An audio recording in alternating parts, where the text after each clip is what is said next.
Hola, ¿cómo están? Muy buenas noches. Mi nombre es Jaime Chincha y en el Perú de hoy nada está dicho. A las 6:50 de la tarde tocó suelo peruano el vuelo KLM 743 con las primeras 50.000 dosis de las vacunas de Pfizer.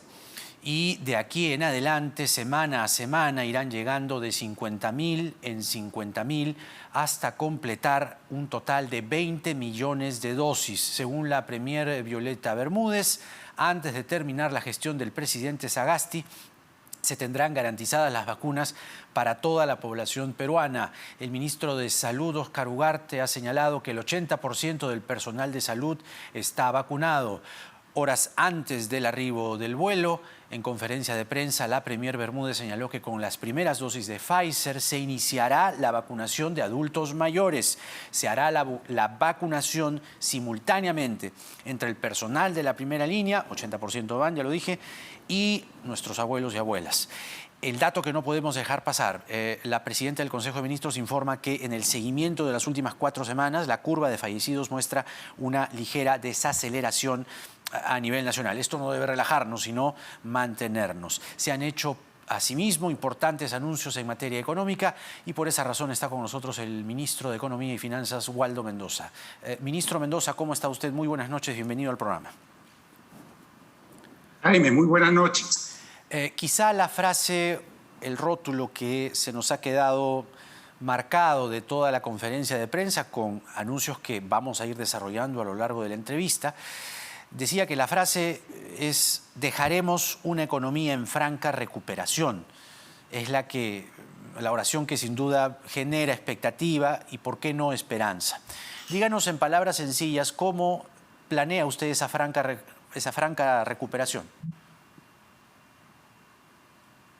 Bueno, hay elementos que apoyan esa aceleración.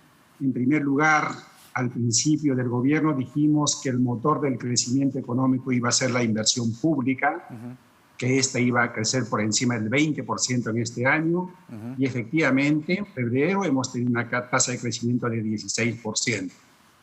En segundo lugar, hay que apoyar a esta recuperación macroeconómica, y por eso el Consejo de Ministros de hoy día ha estado muy lleno de temas económicos, de políticas económicas, para ayudar decisivamente a esta recuperación. Y por último, con cargo a detallarte sobre lo que acabamos de hacer, hemos hecho una colocación exitosa de 4.000 millones de dólares en los mercados internacionales, en un contexto internacional muy complicado, donde las tasas de interés en el mundo están subiendo felizmente, gracias a la fortaleza macroeconómica que tiene nuestro país. Pudimos colocar 4.000 millones de dólares a tasas de interés bajas para los estándares latinoamericanos. Así que hay buenas noticias en esta semana, además de las noticias sobre la pandemia, ¿no? Esta última noticia que nos está comentando de los 4.000 millones de dólares que se han logrado colocar, ¿cómo se lo explicaría al ama de casa, al jefe de familia o jefa de familia que están en este momento mirándonos? Es decir, ¿en qué se van a ver beneficiados con esa colocación, en palabras cortas? El presupuesto de la República se financia en parte con impuestos y en parte con endeudamiento. Así lo hacen todos los países. Sí. Algunos países logran endeudarse a tasas de interés muy altas, muy caras. Otros países, como el Perú, logran endeudarse a tasas de interés bajas, 2%, 3% al año. ¿Qué hemos hecho entonces? Hemos buscado un financiamiento para el gasto público que ya está en el presupuesto, y la buena noticia es que hemos conseguido endeudarnos a una tasa de interés baja. Eso significa que en el futuro el país honrará su deuda a tasas de interés bajas para los estándares latinoamericanos. Y aquí viene, siguiendo el hilo de estas buenas noticias, las deudas de Reactiva Perú y su reprogramación. Un decreto de urgencia establece esta reprogramación de créditos garantizados con Reactiva y el que tiene que ver con el FAE-MIPE. Lo que muchos se preguntan, evidentemente con sueltos y datos, quizá en algunos casos imprecisos, es a quiénes se les ha dado esta facilidad. Y me refiero a sectores, es decir, restaurantes, pymes, MIPES, emprendedores, en qué rubros, comercios, hoteles, qué empresas tienen ese año de gracia y hasta 3 años para no pagar la deuda. Es bueno que la población, Jaime, sepa que la política de este gobierno es integral. La reactivación solo se conseguirá si logramos apoyar a las familias, a los trabajadores y a las empresas. A las familias las estamos apoyando a través de los bonos monetarios que está repartiendo el MIDIS, a través de un presupuesto de 35 millones de soles que hemos aprobado hoy día para el apoyo alimentario y las ollas. A los trabajadores los estamos apoyando. Sería muy interesante que entrevisten al ministro de Trabajo. Hemos puesto 200 millones de soles para poner a trabajar directamente 70,000 personas. Va a ser trabajo directo generado desde los municipios, supervisado por el Ministerio de Trabajo.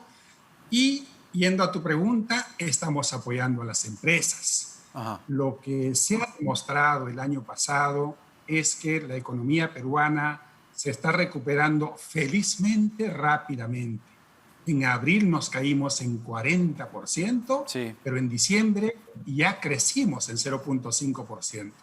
Pocos países de América Latina han mostrado una recuperación tan rápida. ¿Y por qué nos recuperamos rápidamente? Una gran explicación son los programas financieros que creó el gobierno junto con el Banco Central. Reactiva Perú, este programa monetario, fiscal, donde el Banco Central le presta a los bancos a tasas de interés bajísimas y los bancos prestan a las empresas a tasas de interés bajas también porque tienen una garantía del Estado. Ese fue un programa exitosísimo, 8% del Producto Bruto Interno. FAEMIPE fue un programa igualmente exitoso, en este caso con dinero del Estado, a través de COFIDE.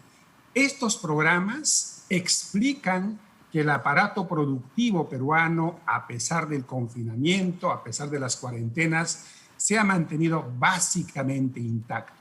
¿Cuál es nuestro temor? Las empresas que contrajeron esos créditos, pequeñitas en el caso del FAEMIPE, pequeñas, medianas y grandes en el caso de Reactiva Perú, deben empezar a pagar sus créditos en mayo.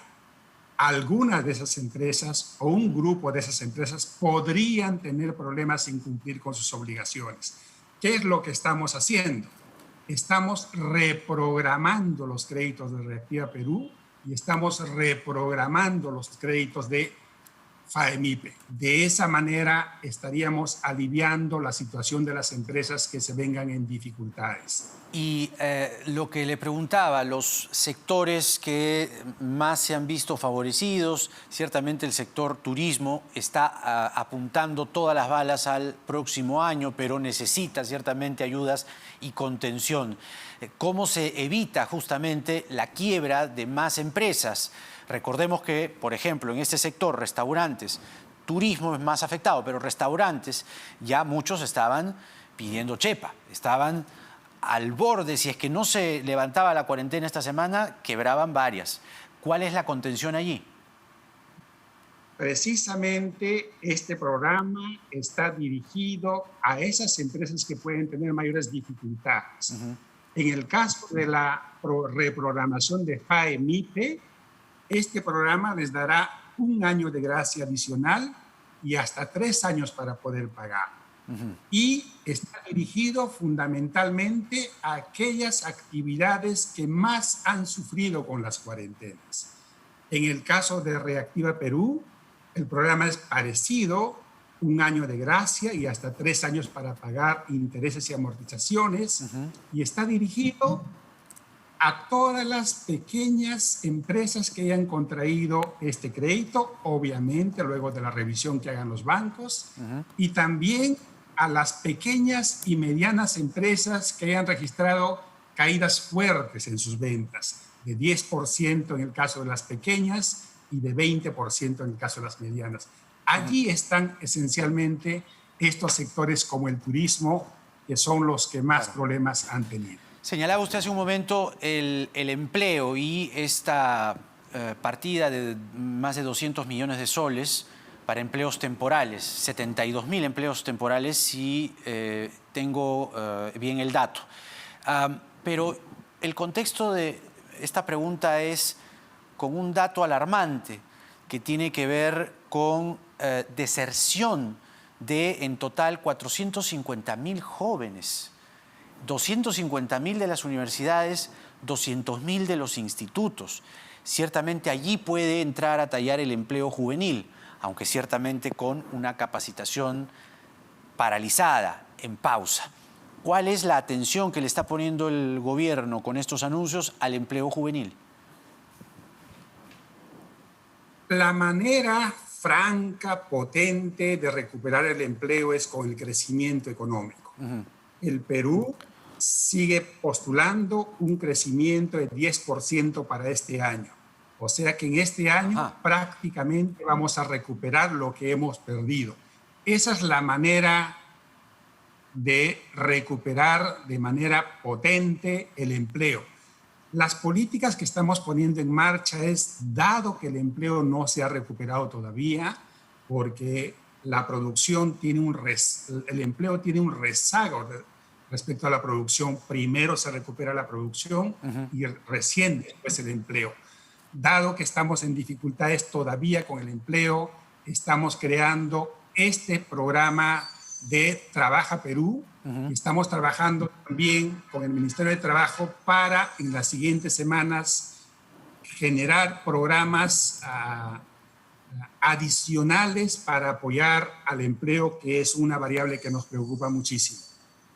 Ahora, se ha confirmado, hablando de las vacunas, que es un tema también que nos interesa, ministro, se ha señalado que son 50.000 dosis semanales, ¿no? Con la llegada de la de hoy son en marzo hasta 250.000, abril serán 800.000 y así hasta llegar hasta las 20 millones de vacunas. ¿Cuánto puede afectar al desempeño económico que usted está describiendo la velocidad de la vacunación? La vacuna es un elemento importantísimo porque es el único elemento que rompe esta dicotomía entre salud y economía. Por ejemplo, en febrero tuvimos que tomar medidas drásticas porque se nos iba de las manos el manejo de la pandemia. De tal manera que en febrero tendremos un bache del que esperamos salir pronto. Con la vacuna, en cambio, se puede atacar tanto a la salud como a la economía. Estamos vacunando, ya tenemos vacunados al 80% de las personas que debían vacunarse en primera instancia, los médicos, los vinculados al sistema de salud, y las respuestas más precisas sobre la velocidad debería dárselas el ministro competente, don Oscar. Claro. Ahora, usted ha hablado de un bache de febrero, ¿no? ¿Hay alguna estimación de ese bache? Entiendo que se refiere al crecimiento o decrecimiento, en todo caso. ¿De qué características es ese bache? Ese bache debe quitarnos más o menos 0.8 puntos al crecimiento anual. Nuestras estimaciones de crecimiento de 10% felizmente están cerca a las proyecciones que ha hecho el Fondo Monetario Internacional y que ha hecho el Banco Central también. Todo indica que la recuperación macroeconómica peruana va a ser rápida. Ahora, sobre esta misma situación de las vacunas, ¿cuánto presupuesto se está destinando para el paquete completo? Porque se han ofrecido, y están ya cerrados, entiendo los acuerdos, 48 millones de dosis de vacunas aseguradas hasta este momento. ¿De cuánto dinero estamos hablando, señor ministro? Tenemos limitaciones presupuestales, pero el presidente y el Consejo de Ministros tiene claro que no habrá restricción para la adquisición de vacunas. Hasta ahora El Ministerio de Economía y Finanzas ha estado dotando de todas las necesidades del Ministerio de Salud para este objetivo. Entonces, no tenemos problemas fiscales para financiar la vacuna. Estamos pagándolos conforme llegan y si llegan masivamente, el MEF tendrá los recursos para hacer los pagos. Ahora, usted habla de limitaciones presupuestales. ¿A qué se refiere? Bueno, como sabemos, el año pasado el déficit fiscal del Perú fue casi 9% del Producto Bruto Interno. Un déficit grande que no lo experimentamos desde fines de los 80. Todos los años no podemos tener ese déficit. Ese déficit hay que ir reduciéndolo gradualmente. Este año esperamos terminar con un déficit fiscal de 5% del Producto Bruto Interno. Y el siguiente año 3.5% y así reduciéndose poco a poco. A eso me refiero cuando hablamos de limitaciones presupuestales. No es bueno que un país se endeude todos los años y que la deuda pública como porcentaje del PIB crezca año a año. Quizá por eso el anuncio de los bonos y la colocación de estos bonos por 4.000 millones de dólares sea, de alguna forma, un balón de oxígeno. Pero yo le quería insistir, si es que tiene cifras o por lo menos grosso modo, ¿cuánto nos están costando hasta ahora las vacunas? Porque ciertamente había preocupación, ¿no? Que estamos pagando más en el caso de Sinopharm. Eso, transparentar los costos de las vacunas hasta el momento, señor ministro. Eso no es posible porque, como ya se ha repetido muchas veces, hay cláusulas de confidencialidad respecto al costo unitario de las vacunas, ¿no? Ahora, yo tenía una duda para pasar a otro tema, para cerrar esto de las vacunas. Y vamos, ustedes en el gobierno coordinan de manera intersectorial. Porque la duda que nos surge es, de acuerdo, llegan los aviones, llegan semanalmente, pero la modalidad del reparto del punto de vista del registro, es decir, ¿qué registro se va a utilizar para su distribución? Por ejemplo, el bono, el registro de los bonos de los adultos mayores registrados en eSalud, el restante de RENIEC. Me refiero al padrón, que ha sido un problema y una limitante, ahora que se han anunciado a los adultos mayores. ¿Tiene usted esa información a la mano? El detalle no. Lo que sí hemos visto en Consejo de Ministros es que primero los vinculados a la salud, segundo los adultos mayores y después estamos organizando el orden específico de cómo administrar las vacunas. Pasemos ahora a los anuncios, que también hay otros y algunas otras dudas también. Usted ha señalado que los gobiernos locales y regionales podrán usar parte del canon para reactivar la economía. ¿De cuánto estamos hablando? A ver, muchos gobiernos regionales y locales tienen el canon, minero, petrolero, gasífero, etc. Sí. Y por ley, estos recursos solo pueden utilizarse en obras de infraestructura. Pero dada la pandemia, muchos gobiernos regionales y locales tienen urgencias, emergencias que atender, que tienen que ver con la salud, con la emergencia. Entonces, les estamos permitiendo, tal como se hizo el año pasado, que era un año también de emergencia, usar hasta un 25% de sus recursos en estos otros rubros vinculados a la emergencia. Eso ya depende de cada lugar, de cada departamento. Algunos departamentos tienen un canon grande, otros casi no tienen, pero la norma es para todos ellos. Ha sido un pedido de ellos que el gobierno ha escuchado y atendido. Vamos ahora al tema del retiro del 100% de los fondos de la AFP. Entiendo que usted no está de acuerdo. Hay 6 proyectos que están en este momento discutiéndose en el Congreso. 6 proyectos que piden otro retiro y, como le decía en algunos casos, el retiro total de los fondos de pensiones. ¿Cuál va a ser la posición del gobierno? Hace como un mes y medio me invitaron al Congreso para discutir una propuesta de una comisión multipartidaria que pretendía hacer una reforma integral del sistema de pensiones. Una de las preguntas que yo les hice fue si el Congreso estaba genuinamente interesado en hacer una reforma integral del sistema de pensiones, ¿Ya? porque todas las señales que daban iban en la dirección contraria. Por un lado, este retiro de fondos de las AFPs va en la dirección contraria de tener un sistema privado de pensiones. Esta norma de la devolución de pensiones, que fue declarada anticonstitucional, iba también en la otra dirección. Entonces, creo que este es un elemento más que va en contra de una vejez digna, sea ahorrando en el sistema privado o sea ahorrando en el sistema público. Tengo la impresión que estamos destrozando el sistema que puede ser imperfecto, pero es el ahorro que la población peruana merece tener para su futuro. Sí, bueno, podemos discutir sobre ello, pero el espíritu de una pensión ciertamente es la jubilación, ser adulto mayor jubilado. Sin embargo, la pandemia ha trastocado todo. Repito, con estos 6 proyectos, ¿el gobierno hará algo? Lo que puede hacer es observarlo, ¿no? Y eventualmente ir al Tribunal Constitucional. ¿Se están contemplando estas etapas o estas reacciones?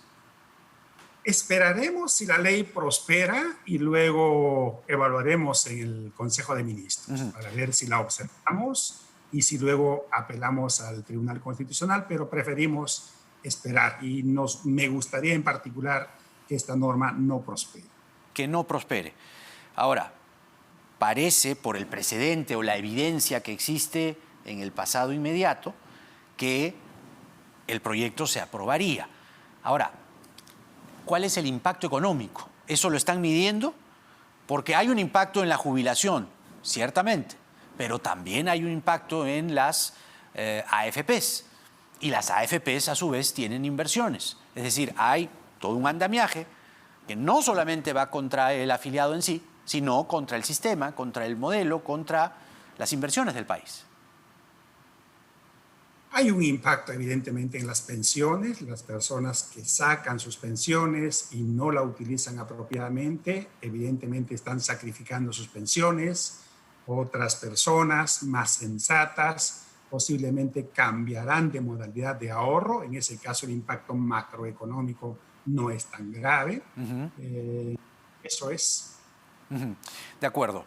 Ahora, usted ha señalado hace un momento que mantienen la expectativa de crecimiento del orden del 10-11% para este año 2020. ¿Cuánto puede trastocar esa proyección con el clima electoral, señor ministro, que es algo que no estamos colocando en la balanza? ¿O su proyección incluye la incertidumbre o las propuestas, la misma campaña? Fije usted el precio del dólar. Entonces, ¿hay ciertamente allí algo que puede jalar la proyección hacia abajo? Ya tenemos en las últimas 3 décadas numerosos procesos electorales. Siempre hemos esperado con cierta preocupación, con cierto temor las elecciones, pero los últimos 25 años muestran una resiliencia impresionante. El aparato estatal, tanto el Banco Central como el Ministerio de Economía y Finanzas, se han manejado con cierto orden, con cierta continuidad. Esperemos que continúe eso, pero por lo pronto la situación internacional para el Perú está buena. Tenemos precios de los minerales que están en sus niveles altos. Hemos podido colocar bonos a tasas interesantes y esperamos que este ambiente democrático que ha caracterizado el Perú en las últimas elecciones se mantenga y que elijamos bien. ¿No inciden entonces para usted ciertas propuestas o, vamos, en sí mismo el escenario de la campaña en la estabilidad macroeconómica y en el crecimiento? ¿Es lo que usted nos está diciendo? Prefiero no pronunciarme en esa dirección, pues el presidente nos ha instruido mantener alejarnos de cualquier posibilidad de tener una influencia en el proceso electoral que debe ser limpio, transparente, y nosotros somos absolutamente ajenos a él. Bueno, creo que queda bastante clara la respuesta. Ministro, permítanos 2 minutos que tenemos que ir a la franja electoral y tenemos un par de preguntas para usted. Está con nosotros el ministro de Economía y Finanzas, Waldo Mendoza, porque nada está dicho.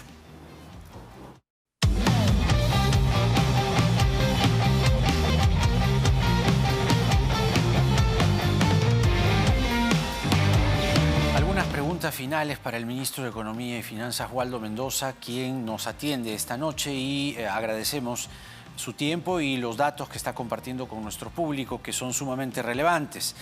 Le quería preguntar por la informalidad, señor ministro.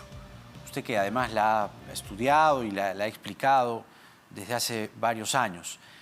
Por cada trabajador formal, ¿cuántos informales hay en la era COVID en el Perú? ¿Existe ese dato? Históricamente, el Perú ha tenido en los años normales alrededor del 70% de informalidad. No esperaría que con la COVID esto se ha agravado. No tenemos números, pero podríamos estimar que la informalidad debe haber subido a 75-80% de la población. Ese es un problema estructural de largo alcance que se resolverá esencialmente con un crecimiento económico largo y sostenido. Esa es la experiencia internacional. Pero ¿cómo está conteniendo o planificando el gobierno el futuro inmediato con este problema que usted describe, creo que con cierta dosis de realidad, aunque podría estar quedándose corto, del porcentaje de informalidad en el Perú? Lo vemos en las calles, es inevitable. Entonces, ¿hay alguna contención inmediata? Trabaja Perú es una respuesta parcial a tu pregunta, claro. Pero es una respuesta parcial, cuantitativamente insuficiente para tremendo problema. La literatura, los estudiosos nos han dicho con claridad que la manera como la informalidad se reduce año tras año es con un crecimiento económico sostenido. Bueno, vamos a esperar entonces. Se mantiene la proyección de 10% para este año 2021. Pobreza, señor ministro, ¿en qué valores estamos moviéndonos ahora? La pobreza ha subido como en 10 puntos el año pasado. Es un número... El año pasado. Fortísimo, ¿no? Y se estima que este año debe reducirse en alrededor del 5%, o sea que nos quedamos cortos en eliminar totalmente la pobreza que se generó durante el año 2020. La pobreza, otra vez, está muy asociada al crecimiento económico y de alguna manera a las políticas sociales. Crecimiento viene, estamos apoyando parcialmente con las políticas sociales, pero la pobreza es una de las herencias que nos deja la COVID-19. Esperamos que pronto recuperemos los niveles felizmente ya bajos que teníamos antes de... Ministro, varios observamos toda esta situación y no dudo que usted también con mucha más atención y cercanía, pero hay señales que nos muestran o nos dan evidencia de un retroceso, que el país con la pandemia ha retrocedido. Juntando estas variables, pobreza, desempleo, informalidad, brechas, deserción estudiantil, ¿cuántos años aproximadamente estamos retrocediendo? Tenemos algunas estimaciones. Felizmente, de esta COVID-19 vamos a salir más rápido que en otras crisis. Por ejemplo, la crisis del 89 nos tomó como 3 años salir de ella. En este caso, en términos de Producto Bruto Interno, a principios del año 2022 ya debemos tener el nivel que teníamos hace un año. O sea, la recuperación es relativamente rápida. Sin embargo, variables como el empleo, variables como la pobreza, necesitan un poco más de tiempo para recuperarse. Pero no hay receta mágica. Hay que perseverar en procurar un crecimiento económico sostenido, y eso se consigue con políticas de corto plazo contracíclicas como las que estamos haciendo, apoyando a la economía, gastando un poco más en los malos tiempos y a la larga generando un ambiente apropiado para la inversión privada, sea esta de empresas, microempresas, pequeñitas, medianas o transnacionales. En realidad, la ciencia económica no ha descubierto nada nuevo hace tiempo. La inversión privada, la transparencia, las políticas fiscales y monetarias responsables y una buena política pública es la que necesita este país, y creo que estamos felizmente encaminados en esa dirección. Bueno, esperemos que esa frase que ha dicho hoy, dejaremos una economía en franca recuperación, se haga realidad. Por lo menos es lo que deseamos todos. El ministro de Economía y Finanzas, Waldo Mendoza, con nosotros. Gracias, ministro, por la entrevista. Hasta una nueva oportunidad. Muchas gracias y prometemos hacer todo lo posible por cumplir con ese compromiso de este gobierno, dejar la economía en franca recuperación. Ojalá, ojalá. Gracias nuevamente, muy buenas noches. Era el ministro de Economía y Finanzas, Waldo Mendoza, con mensajes, bueno, esperanzadores. La economía, por lo menos, de acuerdo a lo que está estimando el gobierno, va a tener un resultado aparentemente positivo a fin de año.